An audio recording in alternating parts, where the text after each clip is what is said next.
cérebro para dentro da própria mente. Assim como o olfato, o paladar. Mas temos os nossos sentidos também espirituais. Sentidos mais íntimos, o mais potente de todos eles é a intuição. Mas temos além dela a imaginação e temos vários corpos à nossa disposição. Eu prefiro falar, quando se fala da consciência, apenas o corpo causal. Muitos segmentos falam corpo átmico, que seria o corpo da consciência ou a própria consciência, corpo búdico, que seria o da intuição, ainda o mental superior e até o emocional, ou mental e emocional abstratos. Mas essa terminologia acaba confundindo, já que para cada corpo tem um centro de força. E se eu colocar corpo átmico, búdico, emocional e mental abstratos, eu vou precisar de 4 centros, 4 chakras, e eu não os tenho. Eu só tenho o coronário. Por isso eu prefiro falar que todo esse bloco de corpos, ou esse corpo entre a mente e a consciência, apenas corpo causal, e a serviço dele o coronário. Com o centro coronário, a consciência comunica-se com o cosmos e traz informações para materializar aqui no mundo onde estamos encarnados. E esse conteúdo, trazido pela vontade, gerenciada pela intuição, vai transformar-se em pensamentos no mundo mental, onde está a serviço o centro frontal, com a inteligência, com a imaginação, com a memória, com o mundo racional, onde o abstrato, o que desejamos, o que intencionamos, vai tornar-se concreto, porque eu quero materializar uma coisa. Então, se eu tenho conhecimento do que eu almejo construir, é fácil dar forma e vida a um pensamento, para que eu possa trazer para o contexto físico, psíquico, emocional, já que o pensamento não é outro senão o espírito encarnado em nosso corpo. Eu quero enriquecer o pensamento com o quê? Com gentileza, com mansuetude, com compaixão, porque eu preciso de uma virtude para exercitar o próprio pensamento, porque a função dele é criar alguma coisa para aprimorar alguma coisa. Então eu vou enriquecer ou qualificar o meu pensamento com o que eu disponho, se já sou virtuoso. Vamos supor que eu queira trabalhar a humildade. Se já sou humilde, eu posso enriquecer o pensamento com a humildade. Mas se não sou, agora ele vai incorporar a humildade de Joana de Ângeles, por exemplo. Então o meu pensamento vai incorporar um outro pensamento. Mas pode ser que existe uma Joana de Ângeles em mim. E Kardec, tanto no Livro dos Médiuns, quanto na obra que veio 21 anos após o seu desencarne, que nós chamamos de Obras Póstumas, ele narra algo, no mínimo, consolador, que nós estamos conectados com todas as nossas vivências. E eu pergunto a vocês, quem era mais evoluído? Allan Kardec ou Hippolyte Léon Denis Rivail?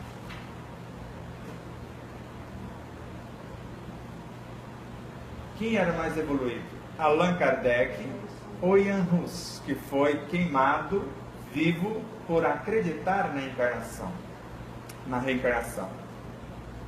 E consta na história que num dado momento o Hippolyte Léon Denis Rivail disse que quem se ocupava com espíritos era desocupados.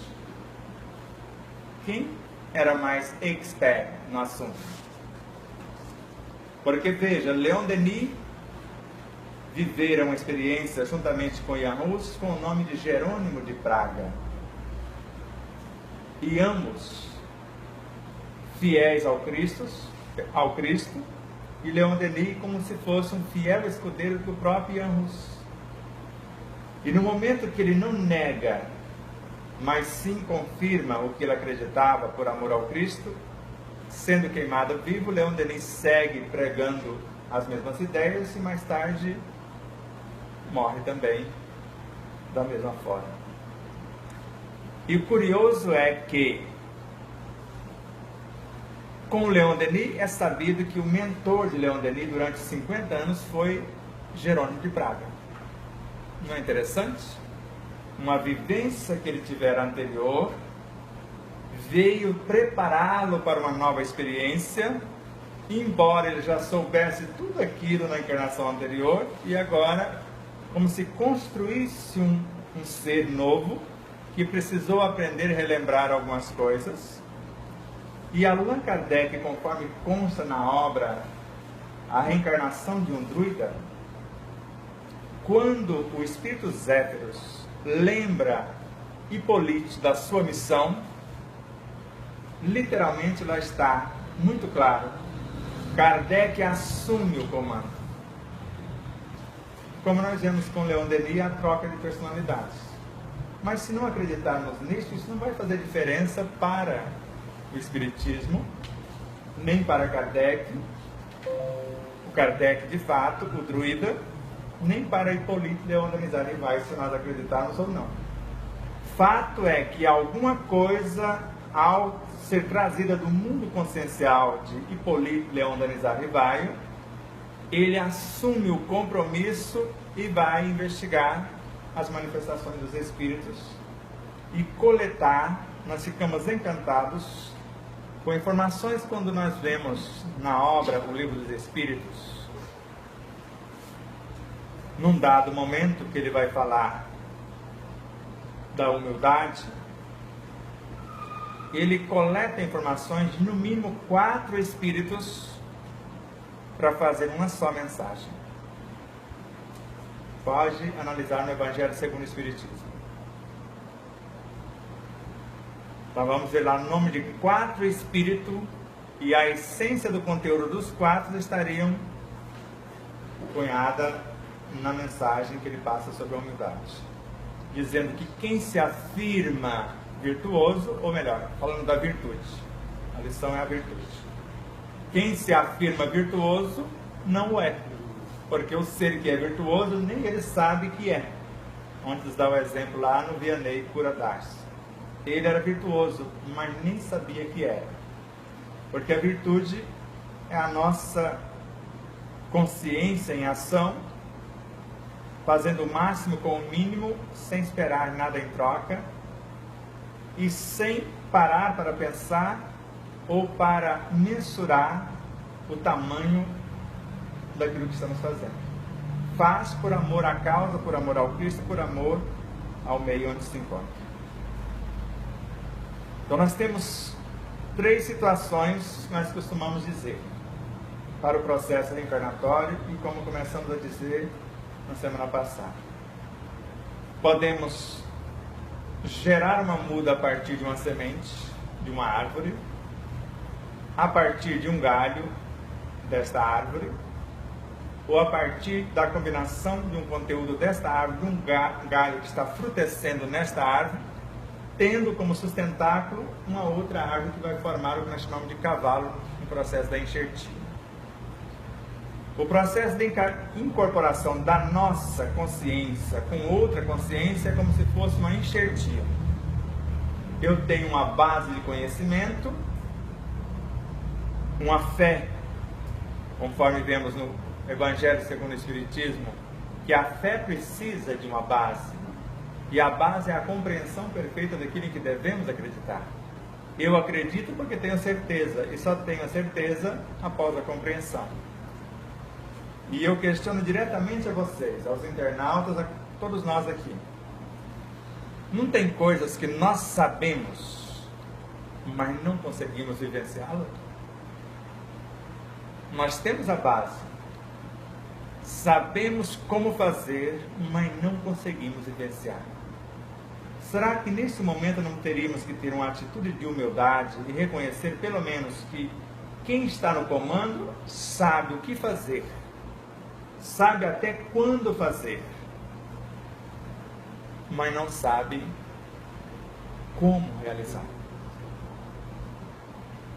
E neste momento, se eu ou se nós trazermos à mente a intenção que vai ser esse novo pensamento mediante um desejo, uma emoção que queremos aprimorar, alguma coisa que vai qualificar e colocar à disposição, como se disséssemos, como Pedro outrora disse: nem ouro nem prata tenho, mas o que tenho vos dou.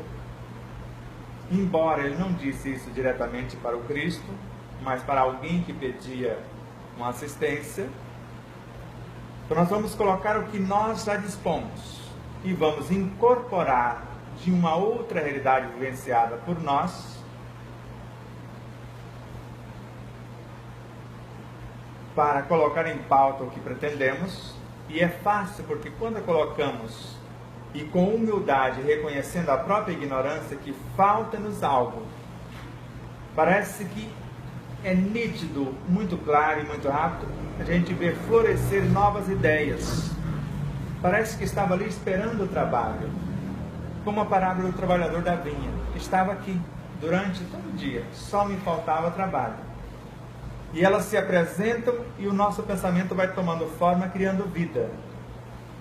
Mas quando recolhemos intimamente, que é um estado de introspecção, um exame de consciência, e não vem nada à tona, por mais nobre que sejam as intenções, as ideias, e aí nós abrimos mão do processo de oração, que é um mergulho interno para acessarmos a nossa própria consciência por meio da intuição.